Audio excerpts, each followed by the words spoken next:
kijana mmoja akaniita, akaniambia mama Shani hebu kuja. Nikaenda. Kuenda nikampata mahali amesimama, mahali anaangalia chini. Akamulika, alikuwa na katochi kale kamulika mwizi, kale kasimu, akamulika chini. Akaniuliza, yule si Zadi? Mimi huyo ngateremka mpaka chini, nikaambia mama mwingine, wewe alikuwa anaitwa Mama Shiro, please nifungulie balkoni yako, mtoto wangu ameanguka wapi? Kwa balkoni. Bwanake vile alichukua mtoto wangu, alimchukua amestuka. Yaani mpaka hiyo mwanaume alishinda kuachilia ule mtoto. Kufika hosi, nilipata daktari kifanya hivi. Akaniambia hapana, mtoto wako hayuko. Na vile alifanywa postmortem hakupatikana na internal bleeding yoyote, ati mali aligongwa ama nini. But tumbo kufunuliwa, tumbo yake ilinuka. So either kuna mtu alimpatia poison.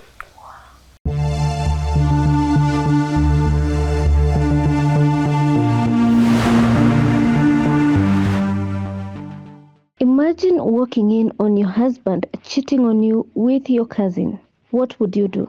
Well, for our next guest, Maureen Wairimu, she tried to make her marriage work, but even that became impossible. She then decided to flee the country and go to Saudi Arabia in search for greener pastures. But while there, life became too toxic for her. She pleaded online with Kenyans to bring her back. And 3 weeks ago, she managed to return to Kenya with only horror stories to share. Welcome to today's episode of My Story. My name is Yvonne Kawira, and this is Maureen's story. Hebu tuambie unaitwa nani na umetoka wapi? Kwa majina naitwa Maureen Wairimu Kamau, natoka sehemu za Western Kitale, na mimi ni mama ya watoto wawili. Okay. Story yako pale village ukigrow up ilikuwa vipi? Ilifika vipi ukakuwa mama? Ukakuja mpaka huko kwenye tumekupata kwa zuku si Western. Hebu sasa tueleze. Okay, story yangu ya utotoni, acha niseme si ikuwa mbaya na ikuwa mzuri. Cause my dad alikuwa counselor. So sisi niko nimelelewa na familia tajiri, kafika mahali tukakuja tukawa tena. My dad sijui ati akaenda na pesa ya serikali, so tukarudi chini. Tukaenda na huko sehemu za Sultan Hamud. So huko ndo kwenye nilisomea kutoka Grade 1 mpaka mahali nilifika. Alafu mahali ulifika, nini ilifanya stop kwenye ulifika? Kwenye ilifanya ni stop, my dad alikuwa ule mtu wa kupiga. Alikuwa anapenda sana kutupiga. Yaani kosa kidogo unapata anatupiga, yani apigi kama ni mtoto anapiga. Anapiga ni kama anapigana na mtu mzima. Ilifikaje sasa ukawachana na shule ukadecide maybe uolewe ama utafute kazi? Okay, so after kwenda kukaa huko, nirudi nikapelekwa kwa shosho yangu sasa Kitale. Kupelekwa kwa shosho yangu Kitale, kuna time tukiendea maziwa, kwetu tuko tako kuonekana tumesimama na kijana. Nikiendea maziwa kijana beshte yangu tu akanisimamisha, akaniambia anataka nimsaidie na kitabu. Akakuja nikampea kitabu. So my cousin akaenda akaambia shosho yangu nilikuwa amenipata nikikatiwa na kijana. Shosho yangu vita jioni. Nikapigwa. Mimi nikasema hii maisha hata kama sitawezana, nikatorokanga. Nikaenda na place nyingine inaitwa Saboti. Niko tu bado Kitale. So nilikuwa like 1 year. So nikasema acha nipigie my mom. Najua obviously wamenitafuta for long. Wacha niwapigie nijue vile wako.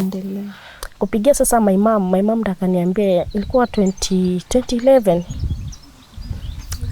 Akaniambia, "Kai, uliendanga wapi?" Nikamwambia, "Mama, mimi niko tu lakini kwa place inaitwa Saboti." Kuna mama alinichukuanga. Na huyo mama by the way alinichukua kama mtoto wake. Akaniambia, "Kai, mimi tulirudi Kitale, uko wapi? Na babako aligonjekanga." Nikamwambia, "Mama, sawa basi takuja." Kwa hiyo kule nilitoroka. Nikarudi wapi? Nikarudi sasa nyumbani. Kurudi nyumbani pata my dad bedaya kweli amegonjeka, amepatwa na stroke. Hiyo siku nirudi kuniona tu hivi, my dad hiyo siku ndiye alitembea. What? Hapo ndiye alijaribu kutembea. So after my dad alikuwa na ile uoga, nimegrow So ako na ile uoga naweza sema ile kitu, unaona. So my dad akakuwa na ile ni kama love, yani kawa ni kama ananipenda. So ikafika mahali mimi nikiona huyu mtu yani sijui ninaona nini mbele yangu. Mimi nikashindwa kukaa. Bado nakumbuka zile. Bado nakumbuka zile video, yani nikimuona bado nakumbuka. So mimi nikashindwa kukaa, nikaenda Thika. My mama ametoka Thika. So nikaenda huko, nikawa naishi na shosho sasa. So kurudi home nirudi wakati dada amepass. So ilikuwa 2012 sasa. Na hapo ndio ulikuwa sasa ukimit mzee wako au ilikuwa vipi? Kwa sababu sasa ulikuwa umemention wewe ni mama ya watoto wawili. Hiyo 2012 after tumemzika. Mimi sikukaa home. Mimi baadhi hata roho yangu baadhi sipendi huko. Sipendi yani kukaa home. Makazini ya my mom akanitia kazi Ruiru. Mimi nilijua ni kazi ya hotel nimetafutiwa. Kufika kumbe ni kazi ya club. Na nilikuwa 19. Mimi nikamwambia guy, mimi kazi ya club sifanyi. Akaniambia sasa itabidi ufanye kwa sababu unajua ulitumiwa fare. So jo ile deni ilibidi nifanye ile kazi. So nikafanya like 1 week, nikaona hapana. Challenges zilikuwa gani? Sasa hivyo yani ukipita wanaume wanakugonga, unaona. So mimi nikaona hii maisha ya club mimi siwezani. Nikaambia dem mimi siwezani. Mimi nikamwambia hata hiyo 1 week already nishalipa. Mimi nikarudi kwa nyumba. So kurudi kwa nyumba ile dem akawa na madharau kabisa. Inafika mahali ananiletea wanaume nilale na wao, ananiambia huwezi kaa kwangu na ulipi nyumba. So mademu wengine beshte wake wakaona ni kama nateseka sana. Wakaniambia fanya hivi Wairimu, kuja tukae na wewe. Hatutakwambia tu nini uende ulale na wanaume ama nini ati ndio utupe pesa ya kulipa rent ama utoe chakula. Wewe utachukulia kama dada yetu mdogo. So wale wasichana wakanichukua. So mpaka ikafika time nikapatana sasa na baba ya watoto. Nikapatana wapi? Nikapatana na baba ya watoto. Nikiwa kwa nyumba beshte yake alikuwa na date dem nye tunakaa naye. So nikiwa kwa nyumba huyo chali alikuja. Kukuja mimi ndo nilikuwa hapo sitting. Nikaenda nikamfungulia mlango. Akaniuliza shiko wako, nikamwambia shiko wako lakini yako na wapi na ndani. Akaniambia sawa niitie. So yeye akaenda kaambia sasa baba ya watoto wangu, kuna msichana nimeona huko kwa kina Shiko ni mrembo na kakona figa kakumarket. So yeye akasema ta make sure amekuja kuniona. So time alikuja kuniona aliniona through mgongo. So dem ndo Shiko akakuja akaniambia Wairimu, kuna dem ya chalia, kuna beshte ya chali yangu amekunoki. Mimi nikamwambia Shiko tafadhali mimi sitaki story na wanaume aki. Shiko akaniambia hapana, mimi nakupromise siwezi kukupoteza. Hapo kulikuwa na mwingine alikuwa anaitwa Liz. So Liz nilikuwa namchukulia kama mamangu. Liz naye akaniambia hatuwezi kupoteza. Kenya tunakwambia jamani mzuri na si jamaa mbaya. Na jamaa hana wife, hatuwezi kupeleka pia kwa mtu mwenye akona. Wakapanga date. Nikaitwa tu tena tu bado kwa klabu. Kwa klabu nikaenda nikamitio jamaa sasa tukamit naye vizuri. So mimi nikaona nimeangukia mtu mzuri. So the first time kwenda naye nikapata mimba ya mtoto wangu sasa. The first born. Kitu fani huyo jamaa hakuruka. Wow. Nikamove in kwake sasa. So hapo ndo nilianzia. Sasa ndo nikaoleka hivyo. Na mkapata mtoto mwingine. Kuoleka kwanza mamake hakunitaka. What? Na mamake hakuwa ananitaka, alikuwa anataka awede mwingine. So mamake akamwambia anifukuze. Alifanya exactly What? hivyo vile mamake alimwambia. So nikatoka kwake, nilikuwa na mimba ilikuwa miezi 4. Akanifukuza. Mimi nikarudi kwetu. Kurudi home akaoa. Sasa ule demu mwenye mamake alikuwa anataka. After kuwa nilikaa like ni 1 year ama nitasema aje. Juu nikirudi kwake mtoto wangu alikuwa amefikisha 7 months. Yeye ndiye alikukujia? Yeye ndiye alinikujia. Nikarudi sasa kwake. So kuanzia hapo toka nikapata 2013. So kuanzia hapo tukaishi naye mpaka 2021. Unaniambia uko na watoto wawili. Yeah. Kwa sasa ni mtoto mmoja amebaki. Yeah, so time nilirudi life ilikuwa iliendelea tu poa, tukakuwa poa, but alikuwa ule msee wa kupiga mwanamke. So alikuwa anapenda kunipiga sana. So nikijaribu kuambia my mom ananiambia ndoa ni kuvumili. Alafu na kulingana vile nilikuwa naona my mom akipigwa na my dad, so nilikuwa najua hiyo ni kawaida, unaona. So nikakaa, baba ya kijana baadaye alikuwa ananipenda kabisa. Juu hata ilifika time baba ya kijana alikuwa amenipea shamba. Akaniambia hapa ndo penye Wairimu atajengewa. Hivyo ndo venye babake before akufe alikuwa amemwambia hivyo. Na alikuwa amemwambia yeye mwenye anajua ni Wairimu. Na alikuwa amemwambia kijana yake, mimi sasa kusikia msana akishinda saa yote akilia juu yako. So mimi after nilikaa like 1 year na sijashika mimba. Bahati mzuri nikashika. Nikatoka nikaenda hospitali. Nikaenda nikapimwa, nikapatikana ni kweli niko nayo. Nikapigia jamaa simu, nikamwambia nataka to meet. Nikampatia ile karatasi. Akaniuliza inamaanisha nini? Nikamwambia daktari amesema niko na mimba. Jamaa akufurahia. Akaniambia toa hiyo mimba. Reasons zake ni gani? Nitoe mimba kwa nini? Akaniuliza nani amekwambia nataka mtoto? Nikamwambia siwezi ua, hata kuendwe aje sitaua. Siui. Akaniambia na ujue vile leo mtoto utalea lakini utalelea kwangu. So ile harakati kwa tumekaa anakuja ananiuliza ile mimba umefikiriaje hiyo mimba hutoi? Nikamwambia mimi nilikwambia ukweli sitoi. So tukakaa nifukuzi kafikisha 4 months nikaanza clinic. Kuanza clinic nikimwitisha pesa ya clinic ananipatia. Ikafikisha 6 nikaenda nikafanyiwa scan. Nikaambiwa nimebeba kijana. Akakuja akaniuliza, "Julienda scan, umejua umebeba nini?" Nikamwambia Kaniuliza umebeba nini? Nikamwambia nimebeba kijana. Kumwambia hivyo akafurahi. Nikidhani ni kama alikuwa anadhania nitapata msichana tena. So kuanzia hapo mwanaume akachange. Akakuwa sasa bwana mzuri. Tukakaa baadaye tulikaa poa. Sema mpaka mahali ulijifungua. Then ndo mtoto wa so ikafika mpaka time ya kujifungua. Kalikuja akiwa 8 months. Akakufikisha juu nilianguka kwa stairs. So akakuja akiwa 8 months. Nikaenda nikapata mtoi vizuri. Na tukakaa poa. Mpaka nilimpata 2017 December 24. Tukakaa vizuri akaendelea kugrow. Akagrow vizuri tu kabisa. Ikafika mpaka 2020 December. Sasa kwa miaka 3. So anaelekea 3 years.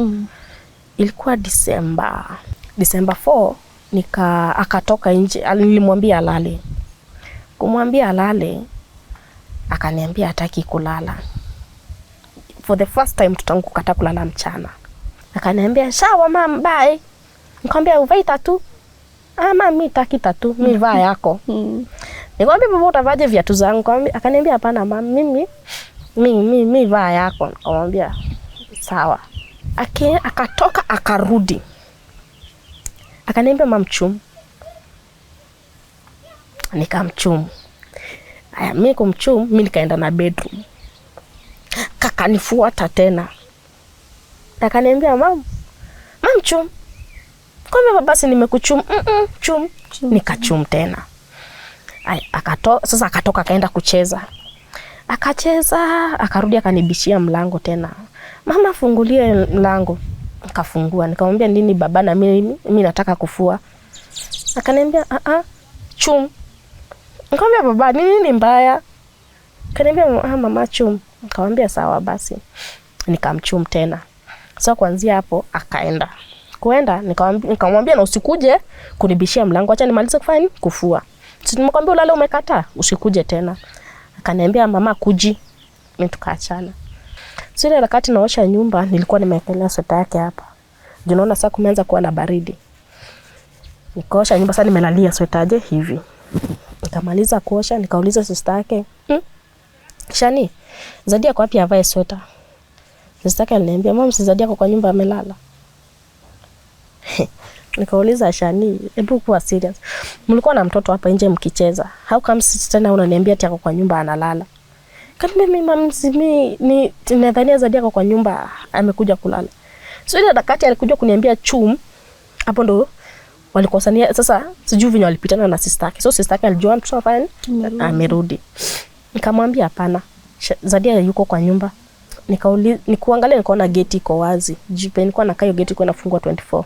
Nikasema hebu acha tutoke. Tukatoka. Tumeenda tumetafuta mtoto. Mtoto anapatikana. Na kuna mwenye amemuona? Hakuna. So kuna mama mmoja akaniuliza, "Mama Shani, umejaribu kuangalia Zadi huko juu?" Nikamuuliza juu wapi? Akaniambia uko juu kwenye kwa gorofa. Nikamwambia nilikuwa nimetuma kina Shani. Shani akasema hayuko huko juu. Akaniambia hapana. Wewe ebu enda, maybe alicheza akalala huko juu. Nikamwambia sawa basi. Kijana mmoja akaniita, akaniambia mama Shani ebu kuja. Nikaenda. Kuenda nikampata mahali amesimama. Mahali anaangalia chini. Akamulika, alikuwa na katochi kale kamulika mwizi, kale kasimu. Akamulika chini.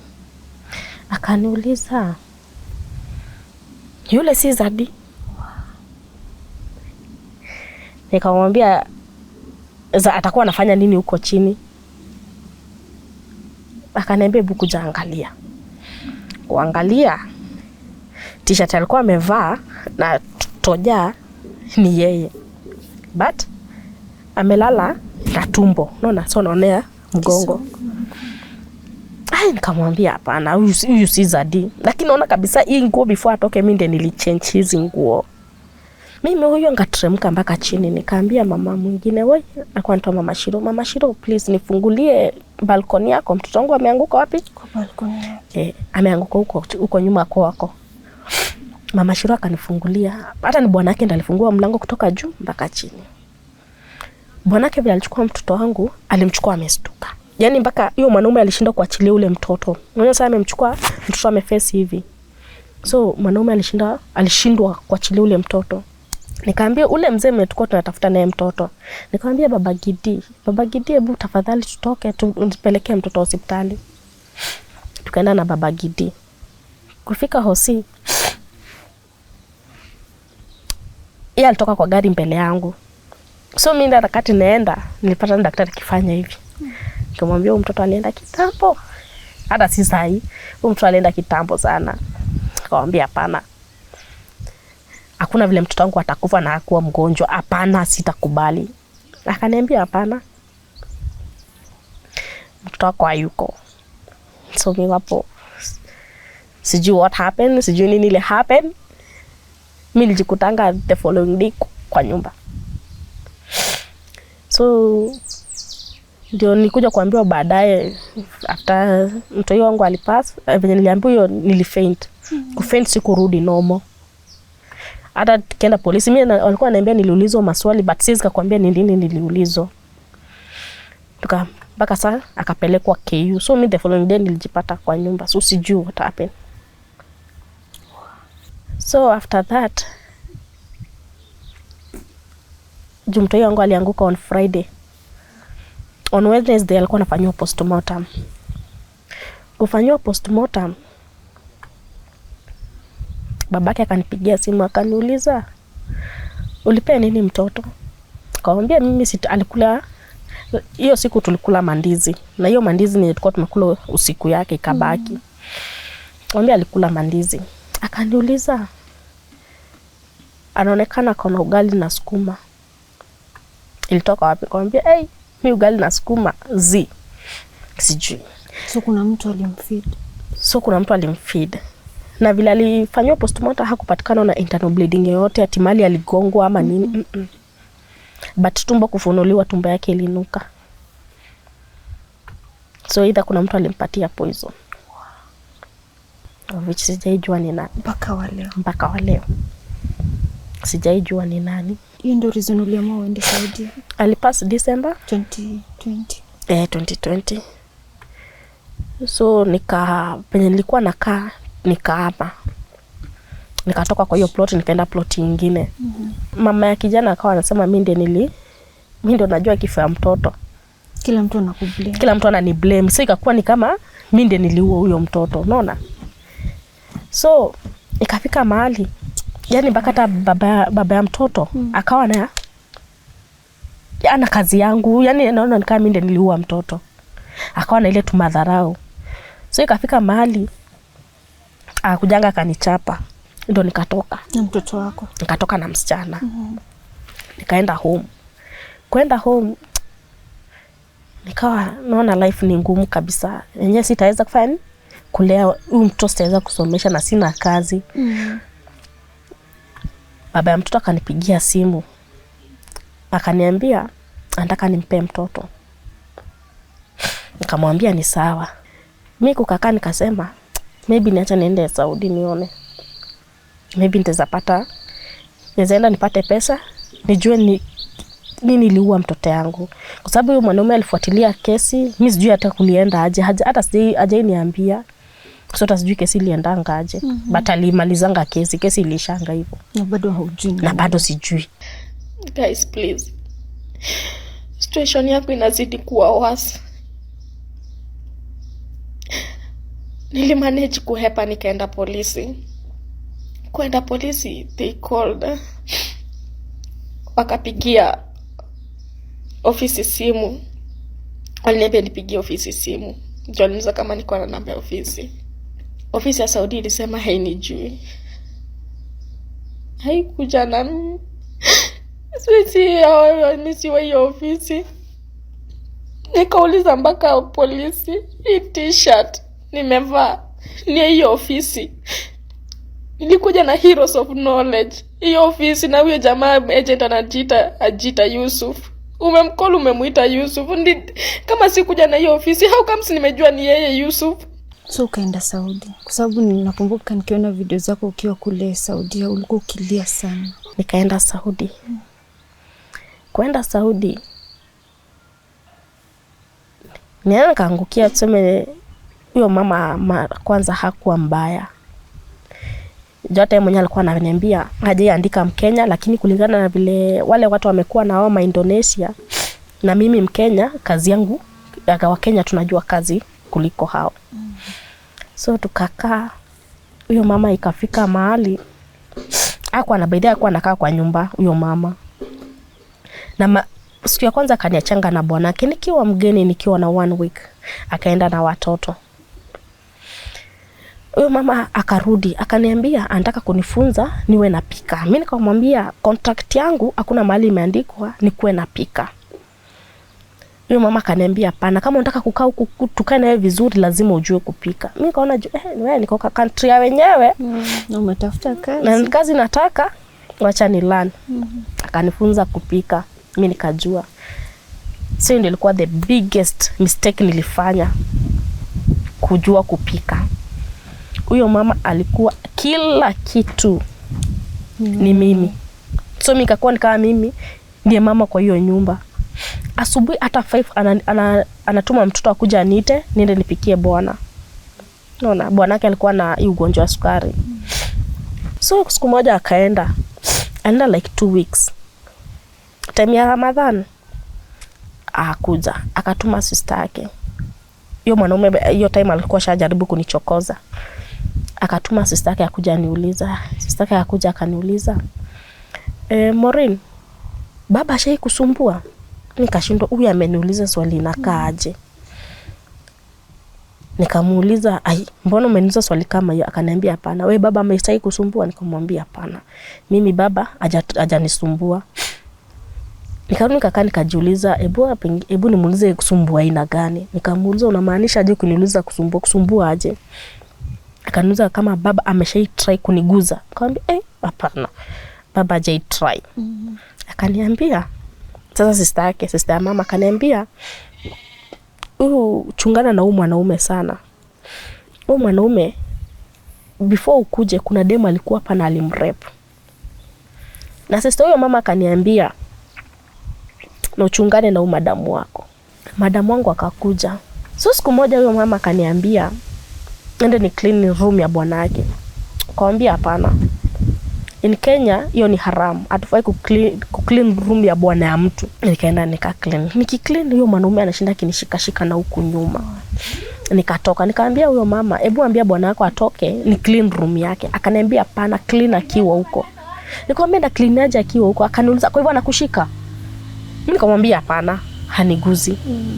Akaniambia kama kuguzi ni shida ni enda clean. Mimi nikafanya kazi nikamaliza. So ni hiyo siku na nikaambia sister yangu, nikienda kitchen huyo mama nilipata amenekea chakula kando. Nikachukua chakula, akarudi akaniita, akanituma chini. Kunituma chini mimi nikaenda na nikarudi. Kurudi nilimpata kuna kitu anaweka kwa chakula yangu. Sikujua nini alikuwa anaweka kwa chakula. So mimi kupata hivyo, mimi nilirudi.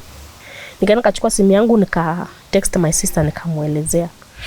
Sister yangu akaniambia, "Hey, usijaribu kukula hiyo chakula. Hiyo chakula wachana nayo." So mimi nikarudi. Kurudi sikuonyesha huyo mama kuna kitu nimeona. Mimi nikaachana na hiyo. Akaniuliza mbona ukule? Nikamwambia ndakula. Akakaa hapo chini akaniambia, "Chukua chakula ukule." Nikamwambia, sahi. Nasikia tumbo vibaya lakini ndakula." Akaniambia sawa. Nikakaa penye alitoka ile chakula nina nikamwaga. Hakuja akaniuliza, "Umekula?" Nikamwambia nimekula. Akaniambia niko sawa? Nikamwambia niko sawa. Mimi nikaenda sasa kwa room yangu kurelax. Akakuja akaniuliza, "Uko sawa?" Nikamwambia niko sawa. Wewe una expect kitu shanza kufanya. Akaniambia enda clean room yangu. Nikaenda nika clean nikamaliza. Akaniuliza, "Uko sawa?" Nikamwambia mimi niko sawa. So kukakaa tena, madam tena akaenda. Akaacha watoto. Akaenda the following day akakuja hata kuingia. Watu walimpata kwa gate. Wakaenda. So mimi kwa ile sitting tu nikiwa nimekaa niko kwa simu huyo mwanaume. Sasa mwanaume amekuja ile lazima I make sure amelala na mimi. Sasa mko peke yenu? Tuko tu wawili. Mimi nikaambia huyo mwanaume siwezi kubali. Akaniambia ni nini unanikataza? Na hata wengine nishawakuwa. Nikamwambia mimi Kenyans tukiwa tumeoleka hatufai kulala na mabwana za wenyewe. Akaniambia si big deal sijui nini. Sasa nikaona huyu mtu ako serious. Yote ashatoa nguo. What? Huyu mtu mpaka ashatoa nguo ndio amenikujia. Mimi sasa nile nangangana vile nitatoka kwa mkono huyo mwanaume. So bati nikatumia nguvu nikamsukuma akasonga kidogo. Kusonga simi nikakimbia nikateremka mpaka kwa room yangu. Kuteremka mpaka kwa room yangu mwanaume ndiye huyu. Na anataka kumake sure lazima alale na mimi. Akuja kaniambia kama sitalala na yeye nijue vile tutaishi na yeye kwa hiyo nyumba. Uzuri hiyo room penye ilikuwa room kubwa sana. So vile alikuja kwa mattress nami nikafanya nikatokea side nyingine nikapenya nikaenda mbio. So nikaenda kwa ile sitting na nikafunga, ilikuwa na kifunguo na nikafunga. Ndio nikarecord sasa video yangu ya kwanza. Wakati ulikuwa ukili. Sasa ya kwanza. Na ulikaa kule Saudi kwa muda gani? Kwa hiyo mama kwa nyumba yake nilikaa miezi 2 na juu miezi 3 nilimalizia kwa ofisi. Ulikuwa umetoroka? Nikatoroka kwa sababu hizo masaibu. So vile naona huyo mwanaume alikuja kabisha ile mlango akaona sifungui, akaenda kwa room yake. Kwenda kwa room yake nikakimbia tena chini nikachukua abaya, nikatoka nikaenda kwa mosque. Kwenda kwa mosque nikaambia mtu nataka kwenda police station. Akapigia polisi wakakuja wakanichukua. Nikaenda nikaelezea polisi. Huyo polisi aliniambia nimefanya big mistake kusema hiyo neno, nikawekwa ndani. Ufai kusema hiyo mambo. Sifai kusema nilikuwa narepiwa. Wakapigia ofisi. Nilikuwa na t-shirt ya ofisi. Wakaniambia na nilikuwa nimetoka na contract yangu. Contract nilibeba. Kupigia ofisi ikasema hainijui. Asikuja na ofisi kama hiyo. Hiyo polisi akaniambia nikamuuliza, how comes na ndio t-shirt yao sikuja na hiyo ofisi aje? Na ndio hii contract ndio hii. How comes? Akaniambia ofisi imesema haikujui. Nikamwambia acha nitry kupiga ofisi yangu ya Kenya. Akaniconnect na wifi yake. Kupigia ofisi yangu ya Kenya juu nikuja na hiyo madam aliniblock. Nikajua basi. Sasa hivi ndo nasikianga watu wanakujanga Saudi, mnakufia Saudi. Na hakuna mtu anakusikia. Na hakuna nikajua basi ni hivyo sasa.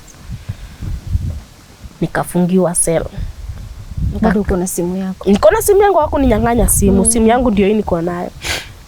Kunifungia cell, wakaniambia hiyo polisi akaniambia usipokujiwa yakuna otherwise tutakupeleka jela. Ufungwe sasa for 2 years. Umali uende. Mimi nikamwambia ni sawa basi, sasa ndafanya aje? Sina otherwise. Mimi nikasema ni sawa. So nikakaa huko 2 days. Siku ya 3 bosi wangu akakuja. Polisi akakuja akaniambia naitwa na madamu wangu. So nikoshindwa, madamu wangu amejuaje niko polisi? Nikamuuliza, na madamu wangu mlimpigia simu? Akaniambia tulitoa namba yake kwa contract. Nikamwambia sawa. Madamu wangu akakuja tukapatana na yeye. Kupatana naye alikuja amenihug, anjifanya vile analia. Akakuja akaniambia usijaribu tena kutoroka, next time kama kuna kitu ita happen unaniambia. Nikamwambia ulituma sister yako akuja niulize swali fulani, kumaanisha ulikuwa unajua Kenya inafanyika. Sasa ndo madamu wangu aliniambia ni huyu kweli bwanake alirepingi msema mwenye alikuwa. Akaniambia hapana, I promise nikitakuwa nikienda mahali tunaenda na wewe, sitarudi kukuacha. Bibi akaniambia hivyo. Polisi akaniambia uenda ufanye kazi vizuri, umalize contract, urudi kwenyu. Juu ofisi imekukana, hauna otherwise na una mahali pa kuenda. Nikajua sina otherwise, mimi nikarudi. Ni siku ya kwanza. Siku ya pili mwanamke akakuwa guy. Sijui ndasema alikuwa nini.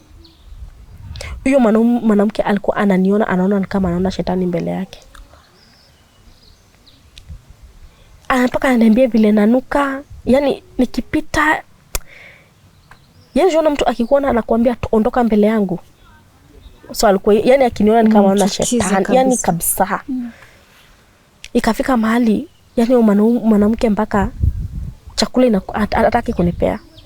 Ikafika mahali sasa vitu yote ya kukula akatoa akapeleka kwa fridge ya room yake. Mpaka kuku nini yote akachukua. So nikakuwa nabaki na strong tea. Hakuna kitu kingine unakula nayo? Hakuna. Nilikaa like almost a week. Na strong tea tu. Nikiambia mabeshta yangu, sasa nikiambia kwa group wiki vile napitia nini. Ndio dem mmoja akaniambia, hebu make another video. Hapa ndo nimejifungia. Please guys, nataka mfanye video iwe viral kwa nataka kutoka kwa hii nyumba. I'm going to run because siwezi kaa na umse kwa nyumba na sijui nini anaweza ni happen, nini anaweza nifanyia usiku. So please, I beg of you, make hii video go viral. So vile kile nini hiyo story video TikTok, nikatumia best yangu contract yangu. Alianika ile kitu Facebook live. Naona. So sema na wale niokoa nikatoka kwa hiyo nyumba. Kenya wakakuchangia. Nakwambia mimi sijui what happened. Mimi nilishtukia tu nimekuja nimefunguliwa. Nikaambiwa toka. Mimi nikatoka. Huyo mama akanipatia simu yake. Do you know these people? Mimi nikashindwa kwani nini na happen, kwa sababu nikiangalia hizi namba 254. Hizi namba za Kenya. Kidogo simu ikaingia. Hiyo simu ni ya Kenya. Huyo dem akamuuliza, I want to speak to Maureen.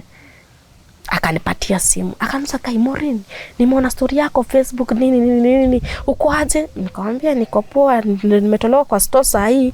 Nimeletwa ni pack vitu za. Hata ninamuona hapa ni vitu zangu anapack.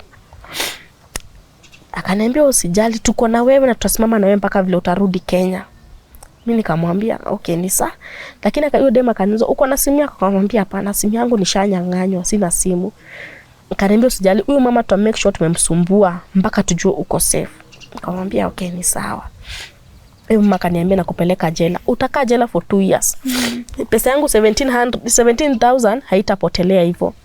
Mimi nikamuuliza 17,000 ulinipea mimi? Ndio uitisha ofisi, ulipea ofisi. Kaniambia hapana, ofisi imesema haikutaki sijui nini.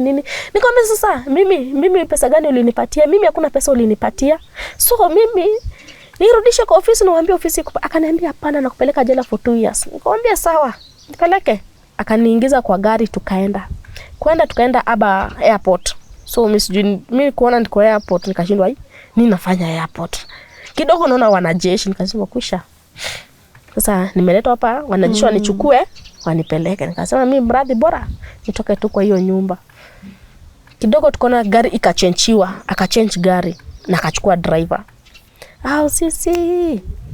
Kidogo najipata tuko Riyadh. Na nilikuwa Khamis Mushahid. So tumetravel the whole night. Mimi najipata, lakini mimi niko kwa gari najiuliza, na kuambia kwenye mnaenda. Kwani polisi hii jela iko wapi? Kwani iko mbali aje? So mimi asubuhi 5 napata signboard imeandikwa welcome to Riyadh. Nashindo Riyadh ama mama ameamua kunirudisha kwa ofisi. Lakini unajua usiku yote tukikuja message na masimu zinazidi kuingia. So mama kozeza anatukana sasa na Kiarabu, najua sasa sielewi. Lakini kwenye nilikuwa nashika ni kelpa. Hiyo najua ni dogi. What? Hiyo ndio nilikuwa najua huyu mama ananiita umbwa. So akozeza, do you know these people? Is this your husband?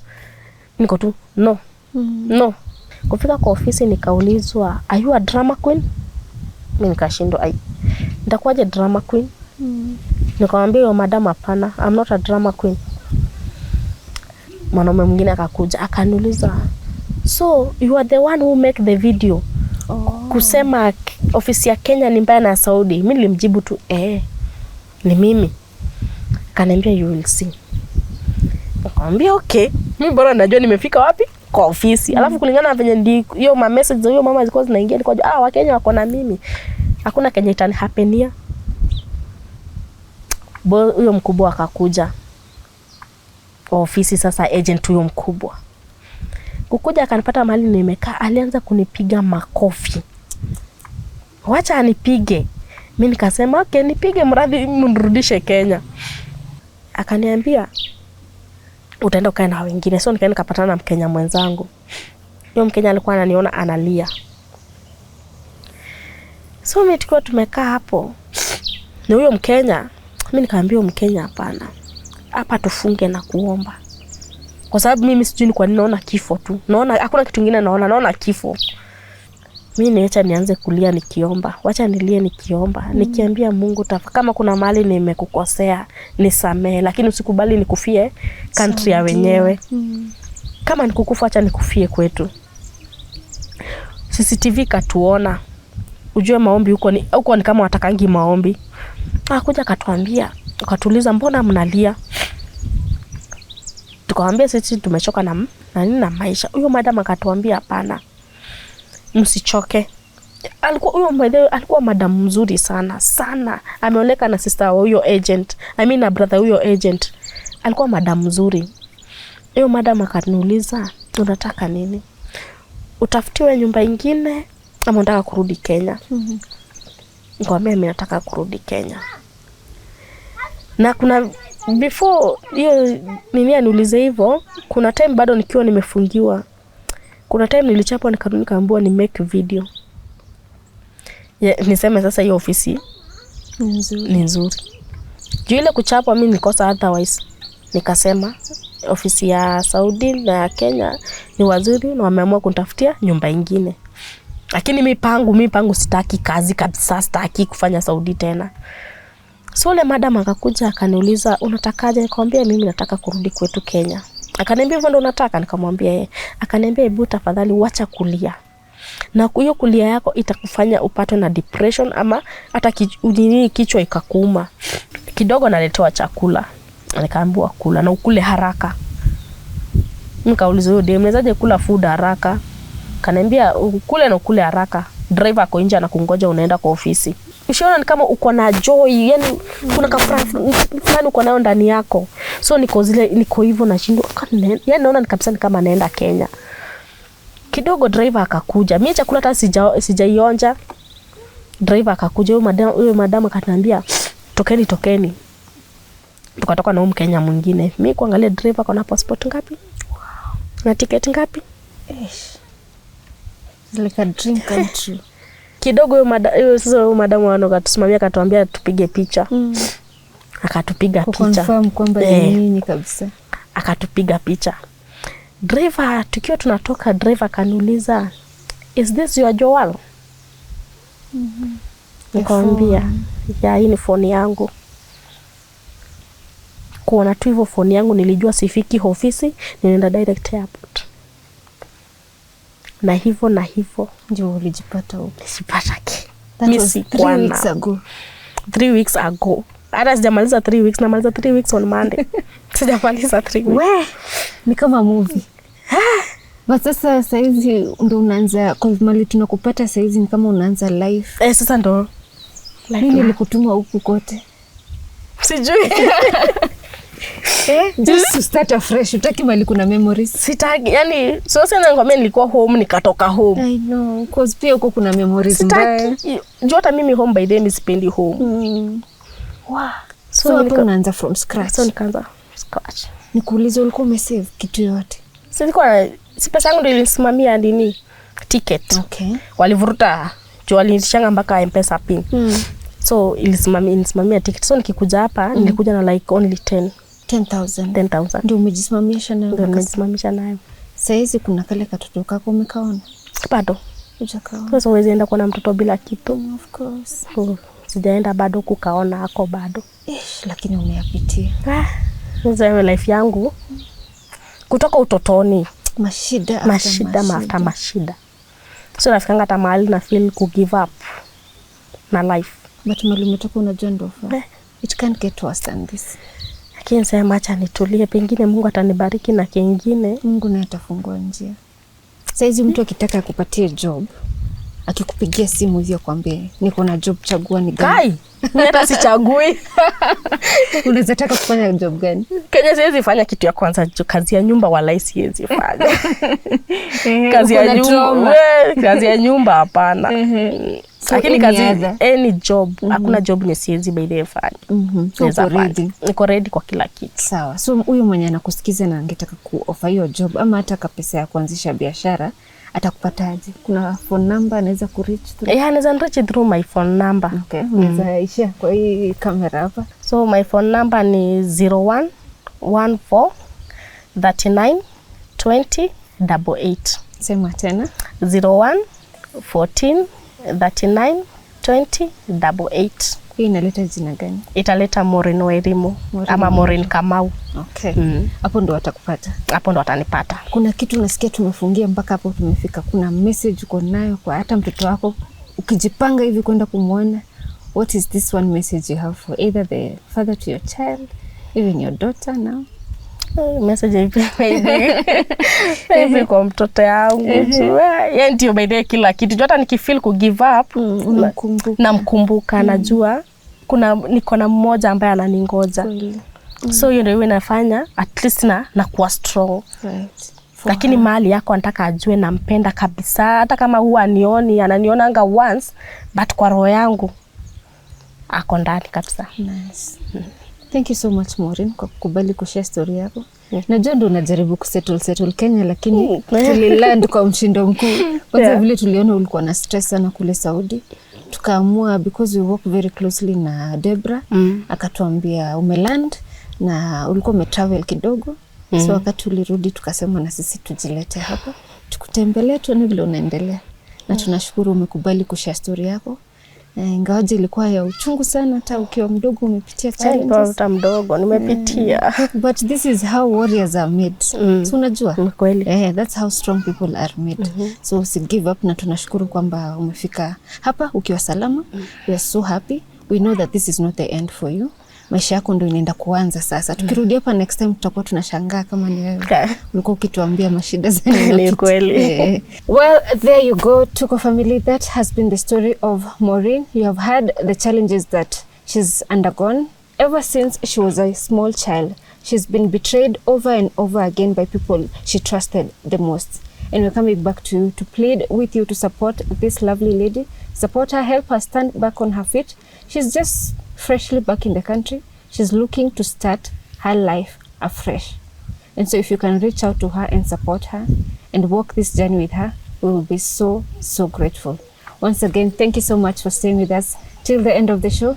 I have been your host, Yvonne Kawira. And until next time, keep it Tuko.